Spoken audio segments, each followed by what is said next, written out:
Chicken fry అయితే చేసేస్తున్నానండి. So, ఇది చాలా ఈజీ ప్రాసెస్ అనమాట. అస్సలు కష్టంగా అనిపించదు. అందరూ కష్టం అనుకుంటారు. అండ్ ముందుగా అయితే చికెన్‌ని బాగా శుభ్రంగా కడిగేసుకోవాలి. అండ్ ఉల్లిపాయలు, అల్లం, వెల్లుల్లి అయితే ఇలా పేస్ట్ చేసేసుకున్నాను. కచ్చాపచ్చాగా గ్రైండ్ చేసుకోవాలి.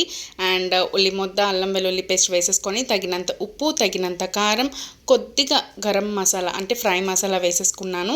కొద్దిగా oil and half glass water వేసేసుకున్నాను. కేజీ చికెన్‌కి, కేజీ కంటే కొంచెం తక్కువ, ముప్పావు కేజీ చికెన్‌కి హాఫ్ గ్లాస్ వాటర్ వేసుకున్నాను. దీనికి ఎక్కువ వాటర్ పడదు. అండ్ 25 మినిట్స్ తర్వాత ఇలా బాయిల్ అయిపోయింది. ఇలా పక్కన పెట్టేసుకోవాలన్నమాట. ఒక ప్లేట్లో తీసి పక్కన పెట్టేసుకోవాలి. అండ్ కళాయిలో నూనె వేసుకొని ఉల్లిపాయలు, పచ్చిమిరపకాయలు వేయించేసుకోవాలి. ఇలా బ్రౌన్ షేడ్లో వేగిన తర్వాత ఇందాక పక్కన పెట్టుకున్న బాయిల్ చేసుకొని పక్కన పెట్టుకున్న చికెన్ని ఇందులోకి షిఫ్ట్ చేసుకొని అండ్ ఇప్పుడు ఫ్రై మసాలా తగినంత మీ స్పైస్కి తగినంత వేసేసుకోవాలి. ఇంకా ఒక 10 మినిట్స్ అలా అటు ఇటు వేయించేసుకుంటే చికెన్ ఫ్రై రెడీ.